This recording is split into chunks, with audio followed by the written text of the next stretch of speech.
Hi everybody, it is Avalon. Oh, I want to talk to you about something today. I just went to lunch with a fellow addict who's in recovery. She's actually my stylist and my hairstylist. And so we were talking. She's also a heroin addict, and she's got about a little over a year clean. She is doing really good. And so, but we were talking about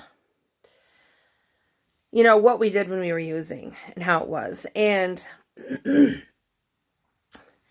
thing is like when my disease tries to talk to me and tell me, I'm gonna set my phone down.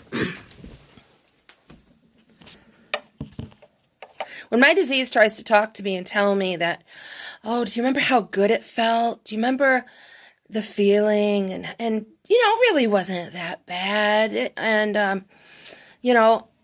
I have to remember like what she and I were talking about how I got a rush out of shooting somebody up for the first time, or introducing somebody to bath salt that never tried it, or crack.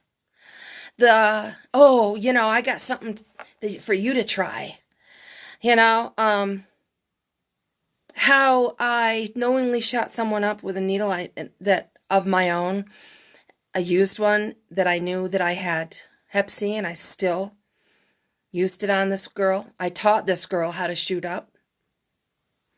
The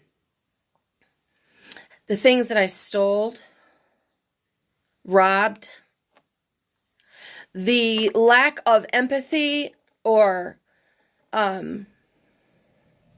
consideration I had for other people and other people's things. And I just take what I wanted because it was all a means to an end for me. It was all a means to an end to get high or to not be sick. Because there comes a point in time where I was only able to get enough to not be sick. And that wasn't all the time. I was sick a lot. I didn't have a regular cash flow that I could just get high every day on hundreds of dollars of dope. No, that didn't happen. I was dope sick quite often, and I wanted to die a lot of the times.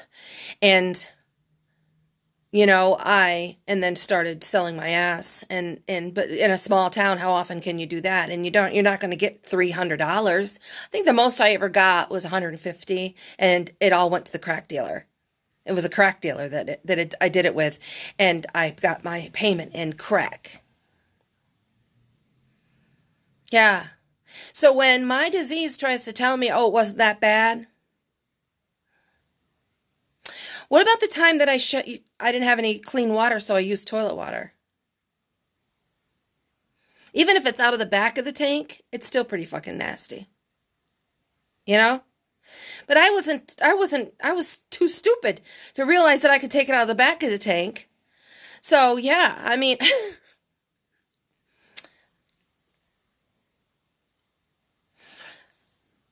not knowing how to shoot up very well. I'm going to show you my arm.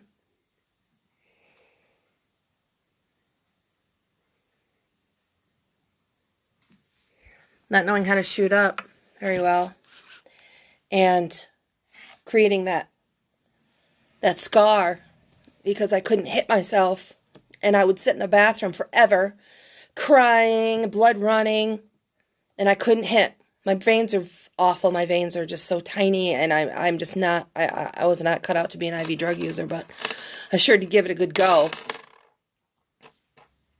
Sitting in the bathroom with my own daughter, shooting up, crying. That's one of the things that she says, Mom, do you remember those times that you would sit in the bathroom and you couldn't find a vein, and you would, cry because I had gotten a little bit of blood in the needle, and I knew it was going to coagulate soon, so I needed to find a vein. And I mean, the insanity of it. Oh, but yet it wasn't that bad. My disease tells me.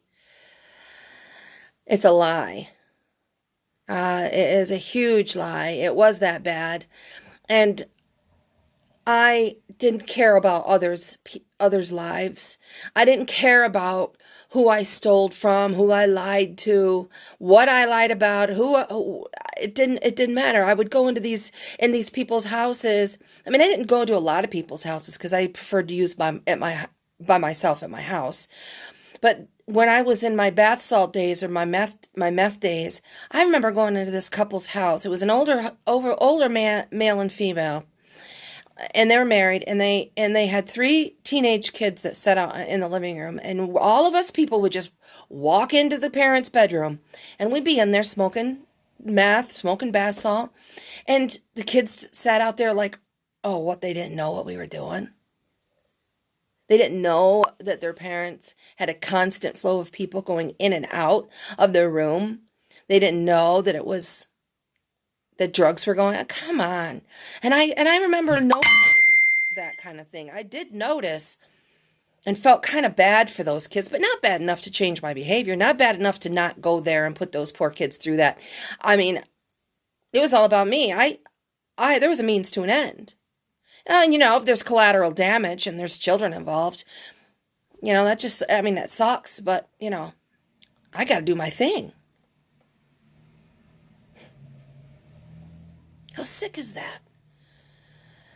How sick does our brain get? I mean, it is a sickness because this cloud of lies and deceit and total just numbness of emotion comes over us. And we don't think of anybody's feelings but our own. And we'll do anything to get what we need. We lie to ourselves. We deceive ourselves, and we deceive other people. And so when I think, oh, it wasn't that bad, maybe I could do it one more time. Those are the things that I need to remember, of those things that I did, using with my own children.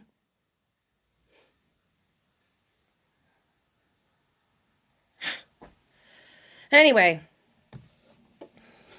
hope you guys are having a good day. Greatest blessings and God's bless.